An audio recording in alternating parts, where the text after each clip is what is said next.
Alright, enough of this crap. I'll be there in a second.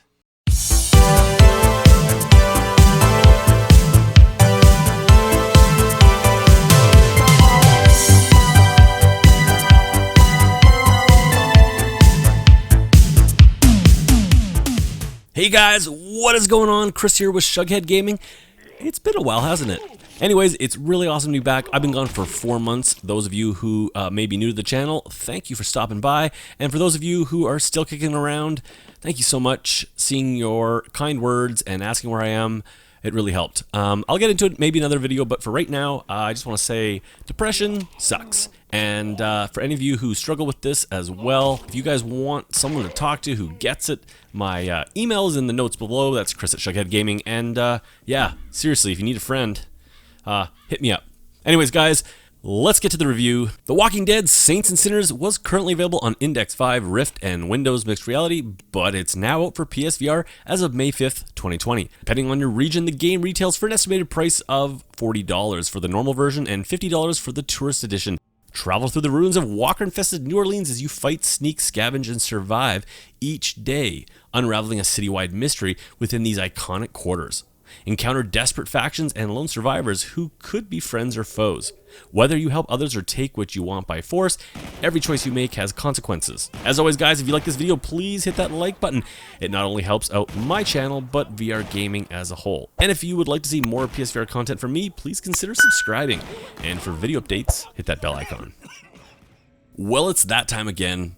Let's talk graphics. I'll be honest, when I saw Saints and Sinners running on PC headsets, I openly stated that us PSVR headsets would never see this game, and if we did, it would look like crap. Well, damn, Skydance Interactive managed to not only get this ported over to the aging PSVR hardware, but given the ambitious gameplay on display here, it probably set a graphical benchmark in the process, delivering a visual feast that honestly needs to be played to be fully appreciated. What I hope is the takeaway here for other VR developers is the incredible foresight in game design done by Skydance, creating a foundation for a VR game that can actually be ported to less powerful hardware, yet still delivering the type of experience we all go into VR looking for.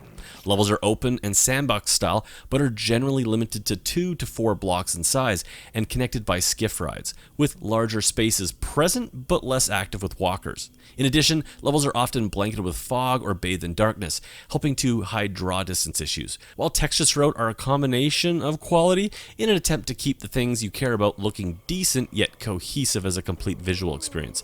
Just don't look at the ground too hard when you're outside. The chosen art style Skydance went for with this real-world meets Telltale's The Walking Dead series was also a brilliant choice, allowing for a feel that, while maybe not visually in line with The Walking Dead show, still manages to brilliantly deliver the experience of the show. But more on that when we get to gameplay.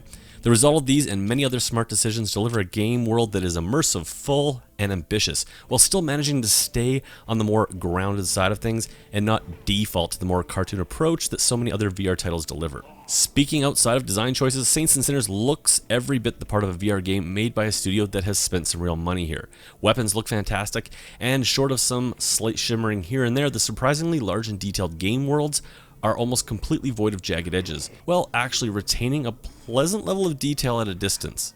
A little thing I noticed was that the sky and skyline actually felt realistically high and far away. Something a lot of VR games don't nail, but to me, it really helps to immerse me in something that feels like a real space outside. Detail on zombies, while impressive on the heads, do lack that same level of detail on the bodies, but hey, it's all about the heads with zombies anyways.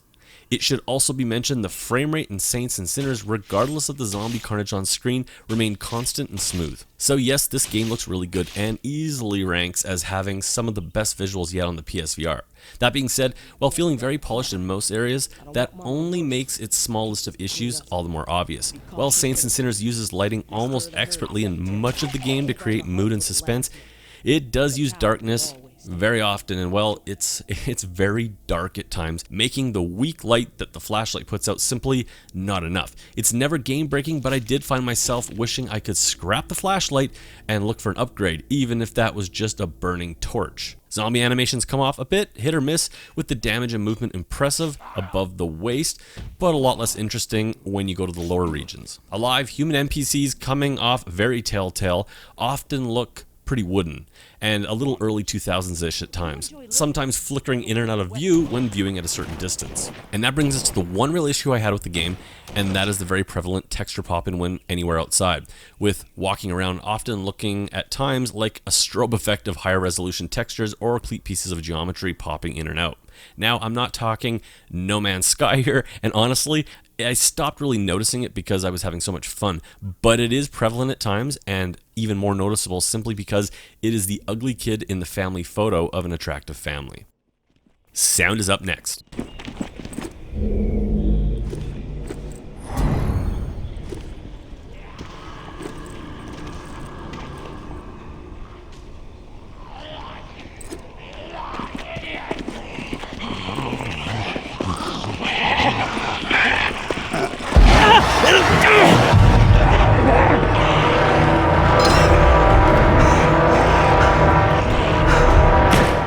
My husband, he's turned.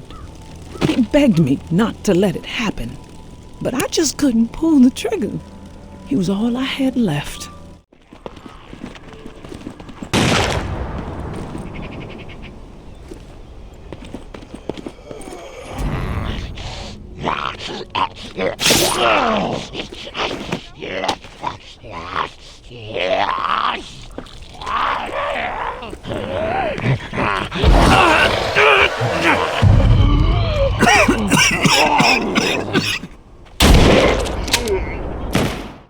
The Walking Dead Saints and Sinners keeps riding the quality train as we get into its sound offering. Music here is tastefully done and almost always first rate. Eerie and atmospheric are the often go-tos, but at times the soundtrack will quietly sprinkle in some almost Ghostbuster-esque tunage, giving some scenes a different flavor. What I love is that the music ebbs and flows, coming and going and seeming to follow some of your on-screen badassery, and this use of dynamics really served to bump up the whole theatrical feel of the game. However, speaking of dynamics, stay out after the bell tower rings and shit gets bad fast. This works in the short term, but if you're like me and refuse to leave your looting ways, it never quits, and that gets old fast, forcing me to actually turn the music off at times. Like the music, voice work here is absolutely first rate, with a cast of professional veteran voice actors anchoring the story and missions perfectly. No complaints here at all, and that is one of my sticking points with many VR titles. Speaking of sticking points, let's talk weapon sounds. They're awesome, punchy, and authentic. Skydance made this gamer crackle with inappropriate glee at the sound and impact of unloading my double-barrel shotgun into a zombie's face. Likewise, the assortment of melee weapons are ridiculously satisfying to use, due largely in part to the excellent effects of gargling zombie throats, crunching skulls, and the blunt force trauma of using Negan's Lucille.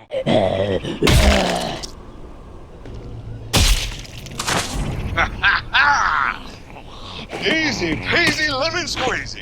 Everything sounds meaty, heavy, and well, it sounds wet. Special attention goes to the expert mixing of the zombie grunts and groans. Obviously, they are a huge part of this experience, and yes, they are first rate. However, it is the way the audio mix seems to mix the zombie sounds, so sometimes they can creep up on you, but they're often there and effective, but never overbearing. Done poorly, long looting sessions could end up sounding like an orgy gone terribly wrong. Finally, when talking sounds, I want to mention the nice use of spatial audio from the point of view of the sounds you yourself make. Honestly, if this aspect hadn't been nailed, much of why this game works so well would be lost. Choose to go loud? Get ready to start the parade of death. Choices like running, firing a gun, breaking open windows are all things you are going to think very carefully about with every move. All in all, a very first-rate sound mix, expertly recorded, tastefully implemented, and presented in a very competent 3D audio package. And that brings us to gameplay.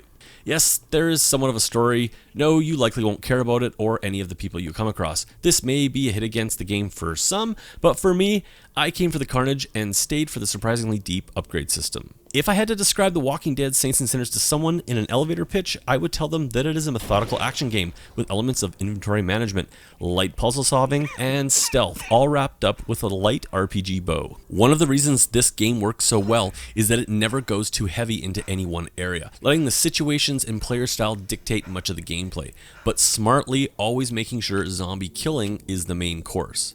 And yeah, zombie killing in Saints and Sinners is ridiculously fun and was continually entertaining throughout the almost 18-hour campaign, spread across 9 interconnected areas. Those who played Killing Floor Incursion will be very familiar with the way the game handles gear management, albeit much improved here. With 2 holsters on your sides, 1 on your back for large weapons, and an ammo pouch on your front waist, you are equipped to kill. In addition, you have a rechargeable flashlight that can also be equipped to your chest for hands-free use, a notepad on your chest for map and mission info, and finally a backpack for storage on the run. Additionally, you can also store large weapons on the side of the backpack. Now, yes, this has all been done to one extent or another, with Contagion coming to mind in more recent PSVR times. However, complex body storage systems, while immersive, have often just been a pain in the ass on the PSVR due to the move's limited tracking. In the past, I often found myself dropping items when storing them and always having to look at what I was doing to ensure I was actually holding that item. Here in Saints and Sinners, Skydance has come up with a simple yet fantastic system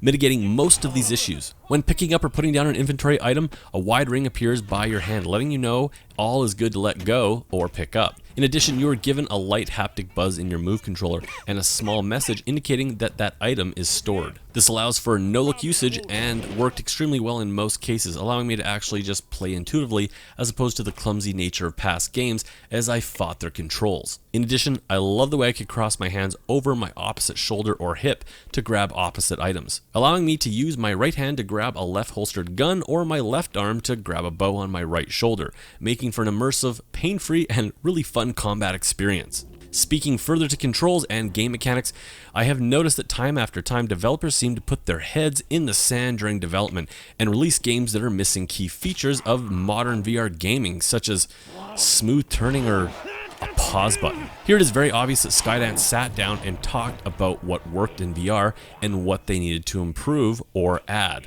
Besides inventory management, it's small things like intuitive opening and closing of doors, proper running speed, intuitive climbing controls, and NPC characters that actually react, if you slap them in the face. Stop touching me.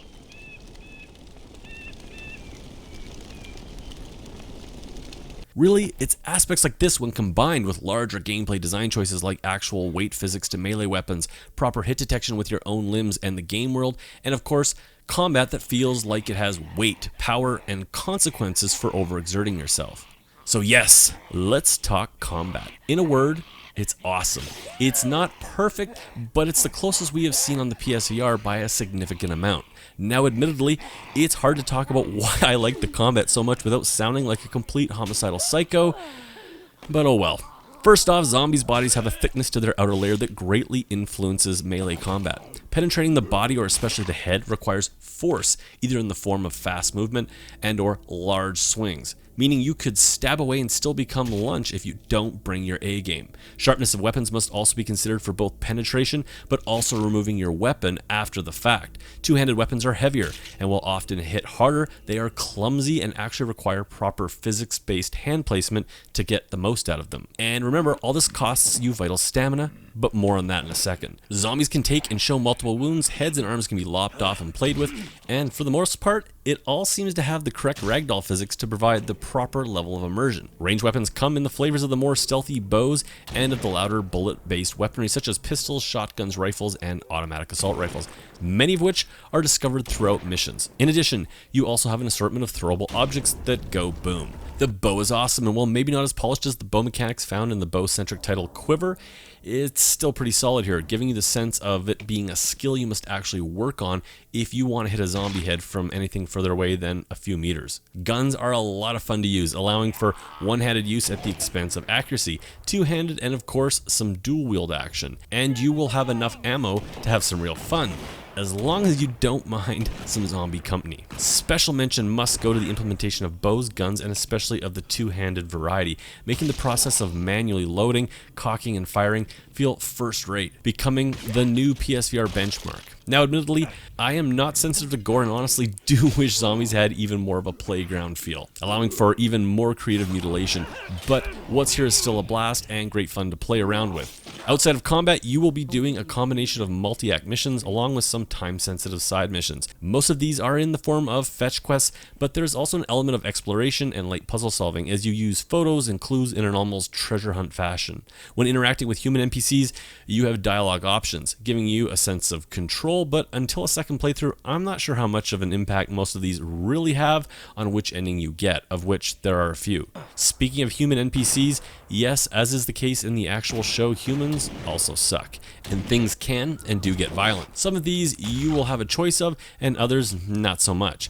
Combat here can be quick and deadly, but keep your expectations low on enemy AI, as they often feel like smart zombies that learn to talk and shoot guns. Finally, I want to talk about the more RPG side of things, and honestly, this is the aspect that I think elevates this whole game from being more than just an arcade playground of guts. At your home base, you have a large storage box, a weapon rack, info wall, and a recycle bin to break down all of your acquired loot from your various excursions. When out and about, you will be constantly looking for and collecting ammo, pieces of junk, and consumables to replenish your health and stamina. And yeah, stamina. Skydance has brilliantly used stamina to attempt to recreate the fear and risk of what it must be like for characters of the show. Stamina is your most valuable asset, and actually more valuable than health. By making running, climbing, and fighting all take a hard toll on your stamina, it forces the player to really think about walking slow, being quiet, and not picking every fight. Sure, there's a lot of junk food to replenish your stamina, but it all brings your health level down, which is very hard to refill past half until much later in the game. Add in weapons that wear out fast, maybe a little too fast, and they take a lot of resources to remake.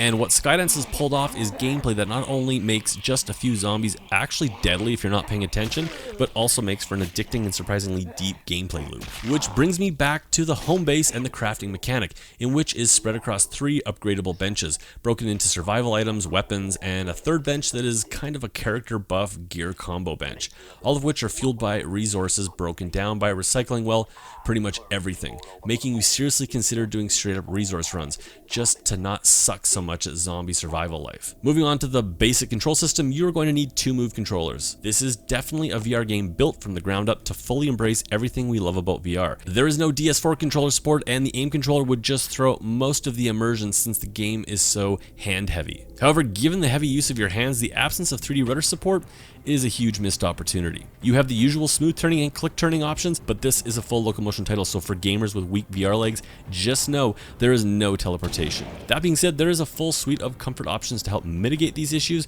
without compromising gameplay. Note, Saints and Sinners can be played easily seated or standing, but make sure you have a moderate amount of room for some frantic swinging of arms. And finally, that brings us to fun factor and my final review. Straight up, The Walking Dead Saints and Sinners is one of my favorite PSVR games and probably my favorite game period of 2020.